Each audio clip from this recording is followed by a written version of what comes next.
Hello, everybody. Well, it is the 7th of September and the depot servers are still down. So, we've got some time to talk. Well, I've got some time to talk. You can listen, and by the end of this episode, I think half of you are going to unsubscribe because I'm going to give my opinions on where Haiku should be going next. Keep in mind, just one guy's opinion. And in this community, we've generally been very civil and we've agreed that people can disagree. Okay, so a couple of things I want to get off my chest. First of all, installation is still too complicated.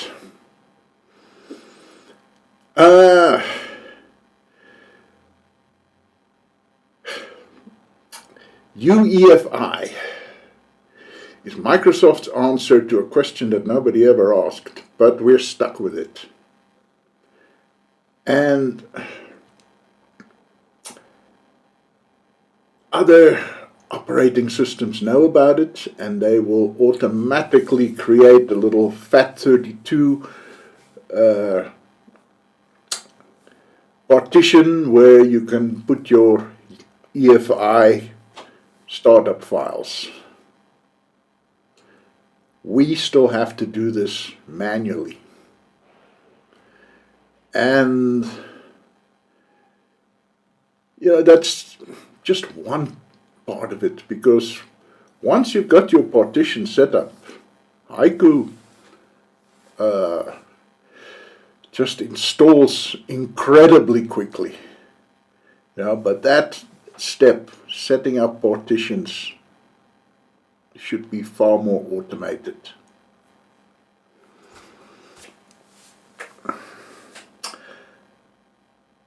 Still, with the kind of people who install Haiku nowadays, enthusiasts, hobbyists, it's not the end of the world. Follow the instructions, all can be done. More serious, I think, is 32-bit compatibility. This is the part where half of you are promptly going to unsubscribe from the channel. I think it's time to freeze it. If you want to run 40-year-old BOS programs, you can do it.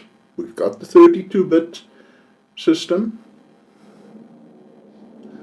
Why keep it alive? I'm not saying kill it, get rid of it, never mention it again. I'm saying freeze it.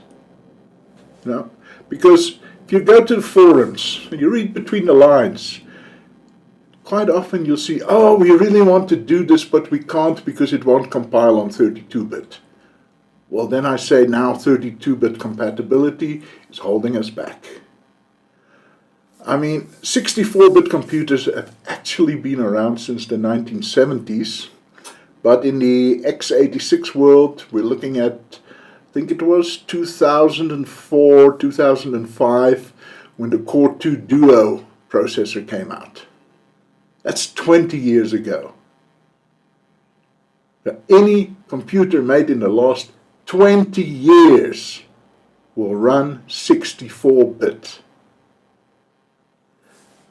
Haiku. 20 years is an eternity in computer time. And so, I'd say freeze it. It's still there. You want to run an ancient Pentium. I've got an ancient Pentium with 32-bit. Then it's there. Fine. But if it's frozen, then you can say now 64-bit development can keep going, can continue to progress. Then I would say an optional optional 32-bit subsystems. I know they're working on this. Yeah, it has to arrive at some stage, because, yeah, sorry to mention the L word, but yeah, in your major Linux distributions, put in 2 commands and now you've got a 32-bit subsystem for old programs. So somebody managed to get WordPerfect 8 for Unix and Lotus 123 for Unix working on Linux, but it's 32-bit, and so you install the 32-bit subsystem, which is basically 2 or 3 commands. One command plus updating your system, and then you can run WordPerfect and Lotus 123. So yeah, that's I think the way things should be going. So if you really want to run Go Be Productive, then you can. Now, on your 64-bit system, because there's a subsystem in there. And obviously, I think that should be optional, because those of us who think that Go Be Productive was great in its time, but why would you still bother with it now that we've got LibreOffice? Can then just not install the subsystem. Now that is something that I know people are working on, and it should be on its way. But even then I would say freeze 32-bit and let's stop pretending that we have a system for ancient computers. We have an operating system that runs on today's i5s, i7s, i9s. I don't know. I think it runs on Ryzen. I haven't checked it out.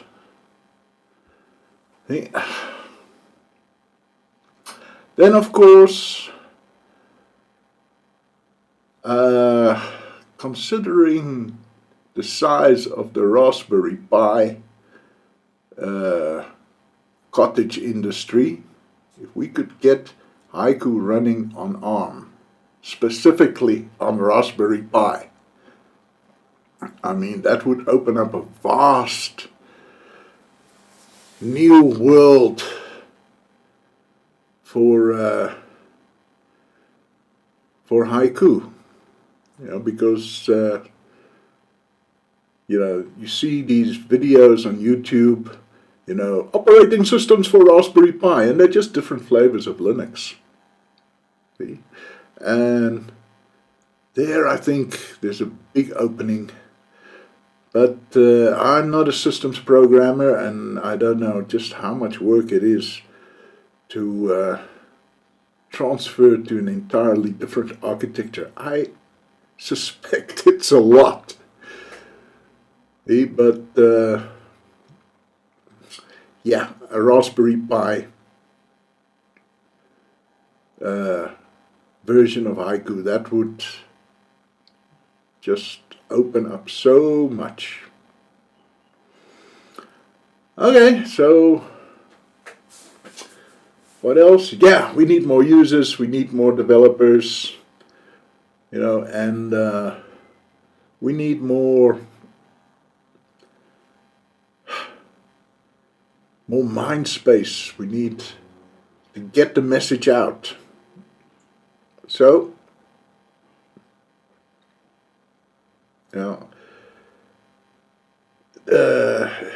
couple of hundred people in the whole world who use Haiku, and a couple of dozen who develop it. It's amazing what we've gotten so far. It really is. We've got 0 corporate support, and let's be honest, Linux is where it is today because of Red Hat, because of Canonical, because of System 76. I've been around long enough to remember when Linux was as tiny as we are today. So yeah. At some stage I think we'll have to make a deal with the devil and try and get some kind of corporate support behind us. And we'll lose something when that happens, I know. But we'll also gain something. What we don't need right now is distributions. Now, over the years, people have tried, and just to find out just how much work it is to maintain the distribution. And the license allows it. You know, you just can't use the logo, you can't use the word haiku. Yeah. There are other kinds of poetry that we can use for names. But right now, we don't want to fragment this tiny little community. We want to keep it as tightly, as compact, as unified as possible. Having said that, there is space for not distribution, but flavors of haiku. So right now, haiku is very developer-oriented. It comes by default with utilities that are only of interest to developers. And of course you can just, delete those, and sometimes you can't, but yeah, you can ignore them. But yeah, in the future I see there's a possibility of having a flavor of haiku for digital artists, and another one for office work, and another one for academic work, with different default applications. But everything else can still be installed. So if you're mostly an office worker, you want your LibreOffice, etc. But you can install the GIMP if you want to. So I think there's a space for that, and they will all still be haiku. They're working on the same code base, with the same packaging system, running from the same servers. That I think is possible. But I don't think we can afford to split ourselves into haiku and, I don't know, what are we going to call it? Sonnet. Or limerick. No, and they don't use H-package, they use something else. That's what we saw what happened to Linux. Not so much with BSD. BSD is a bit more tolerable, but right now I don't think we can afford that. That is something I would not like to see happen. Okay, so those are my opinions. Feel free to disagree, feel free to call me an idiot in the comments. And soon I hope we'll be back to our regular overview of the applications of haiku. Thanks for watching.